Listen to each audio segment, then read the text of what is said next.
पुण्यातील जैन बोर्डिंग आणि गोखले बिल्डर यांच्यातील आर्थिक व्यवहार अखेर रद्द केलाय।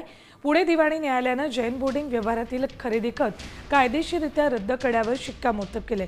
जैन बोर्डिंग आणि गोखले बिल्डर यांच्यात सार्वजनिक स्मारक ट्रस्टचा 3 एकर भूखंड 231 कोटी रुपयांना विक्री करण्याबाबत खरेदी खत नोंदवलं होतं। याबाबत धर्मादाय आयुक्तांनी खरेदी खत रद्द करण्यासंदर्भात पुणे दिवाणी न्यायालयात अर्ज दाखल केला होता, त्यावरून सुनावणी घेण्यात आली।